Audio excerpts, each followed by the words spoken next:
my Jazzy Peeps, welcome back to my channel. Some of you requested for a bag series vlog.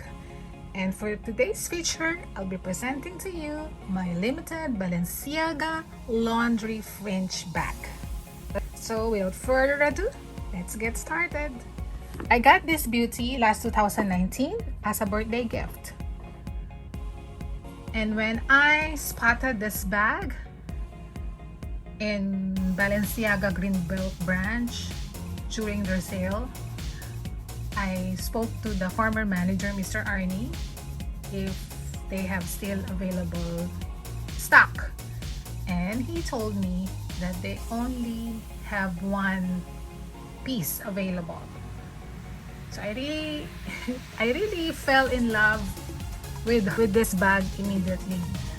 So I told Mr. Arnie I don't know if that person will be able to swing by, and if it's still there, it's really meant for me. After several days, Mr. Arnie phoned me.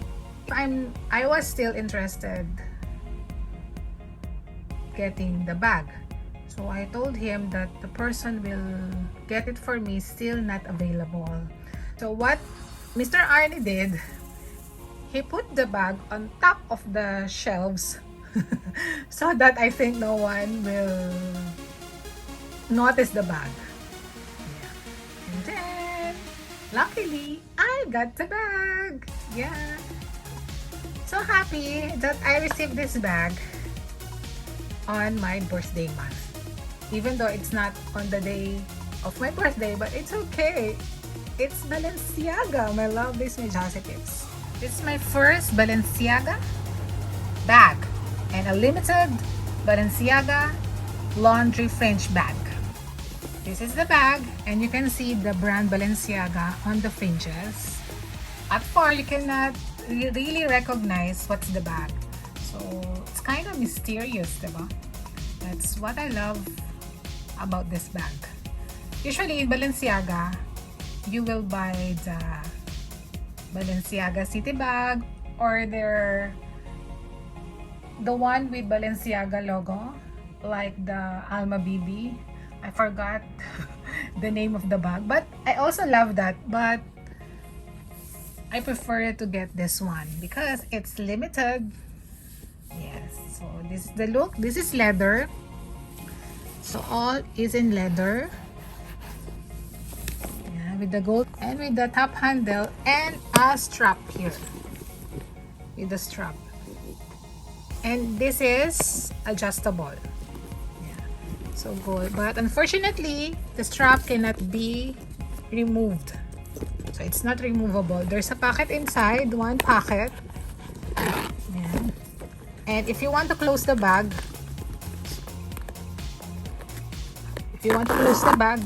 that's it.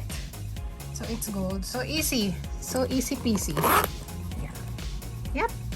But me, I always leave it like that for easy access of the things.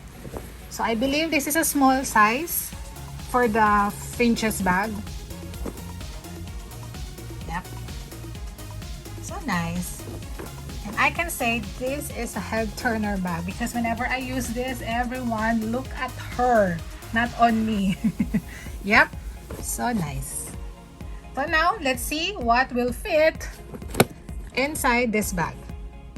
So I will use this 2B pouch bag. Yeah, this is a 2B. So it's like here. So I will put here my Vicks, here my cloth guard. So it's a 99.9%. kills bacteria, 70% alcohol, so it's like it will protect your clothing from bacteria and viruses. And this is a surface guard, kills 99% also. So I spray this on the surfaces before I sit down on the chair, if ever I will eat, so I will spray this on the table. Yeah. So I have a tissue here. Then of course I have the hand sanitizer. So cute. Yeah. And this is baby wipes. And I have Perfect Smile gargle stick because after eating I gargled. Yeah, and I had here my emergency medicines.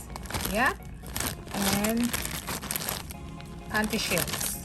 Yep. So also I got a mouthwash here,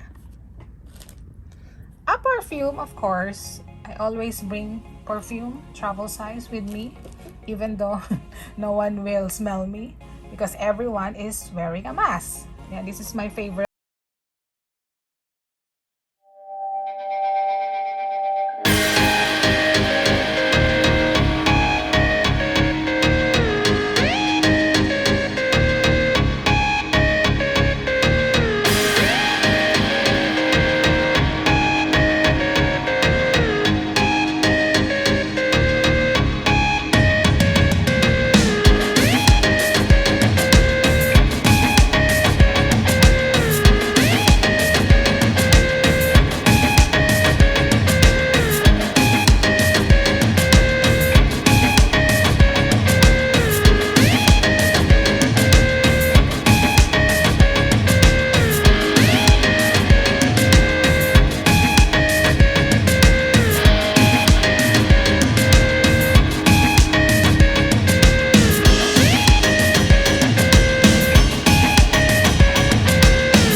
Surface guard, gargle, another gargle stick, hand sanitizer, this one, this eucalyptus, so my Tide,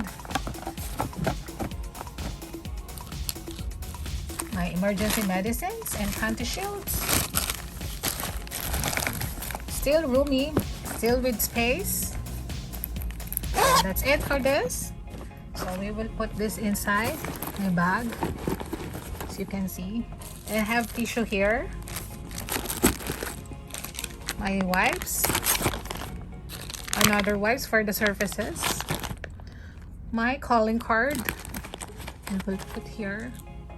Of course you need the pen nowadays, so here is the pen, my sunglasses. I always bring my sunglasses with me because I'm very sensitive to light. So I got this from the brand. So this sunglasses is from Privé. Yeah, I love this. I love this sunnies. Yeah. So I also have extra mask. So I'll show it to you. I have black KN95 here. I got it from Shopee, and pink KF94 also from Shopee, and 2 surgical masks because I always do double masking. Yeah, so I wear first the surgical mask and then the other mask. Yes, I really love the zip pouch of IKEA, and I'm pretty excited for the opening of the world's biggest IKEA store. Hopefully we will be invited for the launching of the IKEA store here in the Philippines. Let's pray for it so that I can bring you there. My lovelies, my Jazzy Peeps. Here, ito natin siya. Yan. And of course I have my Kate Spade card holder. Yep. My wallet. I don't like big wallets, only that only card holder with coin purse. My brush, here. I have scrunchie here from H&M. This is velvety. I always bring that. And of course, I will bring my Anolite disinfectant. So this is with a concocted Anolite with pure water. So 1:1. This is 150 ml. So 75 ml of pure water and 75 ml of Anolite. So I'll give the link down below the description box of Anolite pure form items as well, the cloth guard and surface guard for your reference. And this is nice for disinfecting your food, your utensils when you're out, and also your groceries and some items, and even the utensils you will use outside if you will dine out. Yes, yeah, so we can put it here. That's why I will not close my bag, because I need to put it here. Yeah, so nice and cozy. And I will put my shades there. Actually, I can still close it if I want to, because it's not fully enclosed, diba? But I will not. Yeah, so I put my sunglasses on top, and I could still bring my umbrella if I... Oh, diba? So this will be the look. But it will look awkward. But instead, I will bring my small umbrella. But for now, I cannot find it. Yep. So lastly, we have to put my phone. Yeah, this is my iPhone 12 Pro Max. And my iPhone case is from Herein. Thank you so much.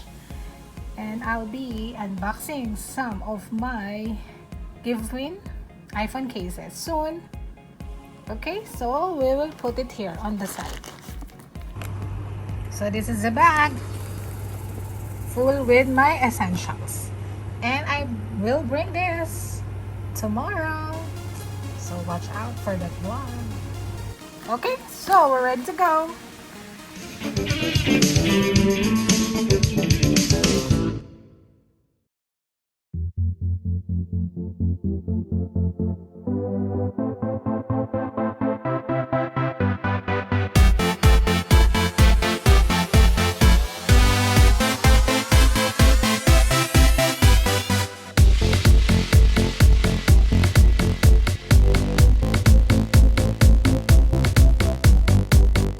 Thank you for watching, my lovelies, my Jazzy Peeps. I'll see you in my next vlog. Bye bye. Love you. Stay safe, stay healthy, stay gorgeous.